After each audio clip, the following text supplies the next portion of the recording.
Yeah, I get it. It's kind of a cop-out, I'm not the one coming up with these myself.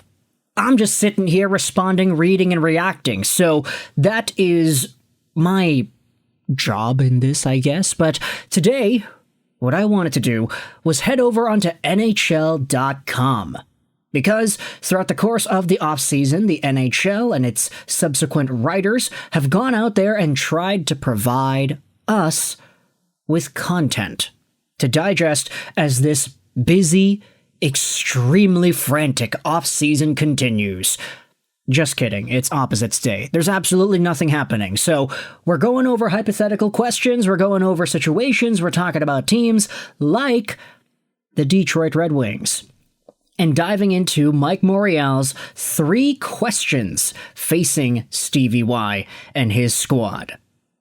3 questions in the article. There are some answers that are typed up here, but I wanted to go out there and give my take on some of these things as well. The article will be linked in the description. Big shout out over to Mike Morreale for putting it together.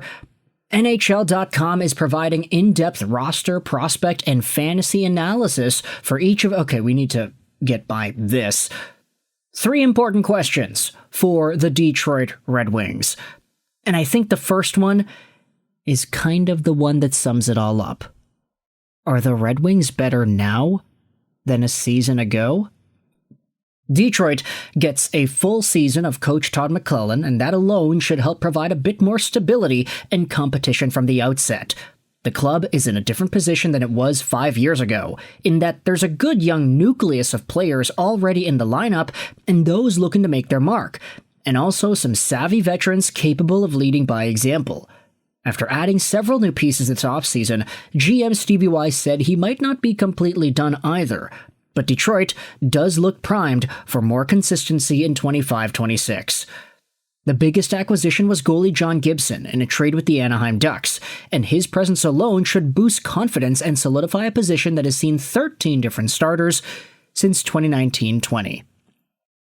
And, oh my goodness, has it really been 13 different gosh darn goalies starting a game since 2019-20? Okay, let's see if we can name them all.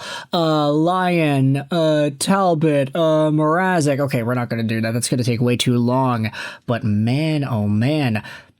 Some NHL teams, like Tampa, for example, how many starters have they had since 2019-20? 3?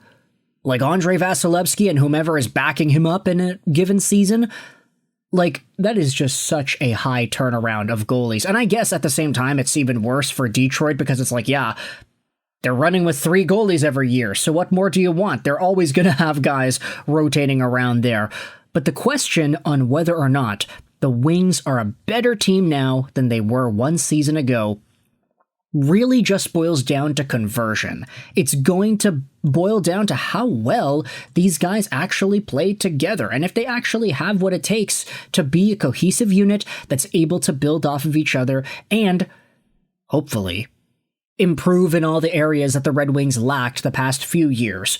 There are a few other questions that are written about on the NHL article that are specifically about that, but heading back over to the Red Wings and this team, I mean, you think about it, okay, Appleton in, Tarasenko out.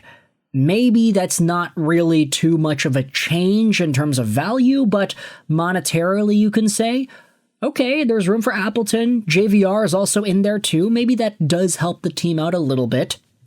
You also have the potential of Detroit trading for another center, which is always going to be, I guess, in the background of Red Wings fans' subconscious heading into the next few weeks here. But if you assume Marco Kasper doesn't have that big of a sophomore slump, you assume he continues taking those next steps and he provides more of that dog-like buzzsaw attitude whilst coming in and scoring some points, there can be, for the first time in a while, a very solid top 6 in Detroit, assuming the Larkin and Raymond winger ends up becoming as good as Larkin and Raymond are. Not to say that JVR is the caliber of player that Larkin is, but if he can mesh with these guys, then maybe there's some very good things to be uncovered.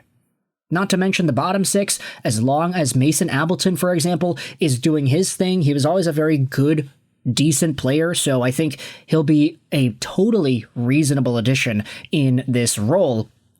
Jonathan Berggren, I think, has more to show. Same with Elmer Soderblom. Andrew Kopp is listed as fourth-line center at this point, which is really bad. But I guess you can get worse if you were to just take any sort of random plug from the AHL and put him into a fourth-line spot. Kopp is probably better than your average fourth-liner, but still, he's making so much money that it doesn't feel good. And then on D, you could hopefully say that Axel Sandin-Pellikka would have a bigger impact than maybe some of these other dudes. Erik Gustafsson's probably going to be the power play guy. Albert Johansson, hopefully he takes some steps. Mo Seider is reliable as all hell, because he kind of needs to be. And then in net, the Red Wings are really improving there. John Gibson is a very, very strong goalie, especially when he's healthy, and that actually bleeds into the next question as written by Mike Morreale. Number 2. Will Gibson remain healthy? The Red Wings did upgrade the goalie position, but it's worth noting that Gibson is 32 years old, and his backup Cam Talbot is 38.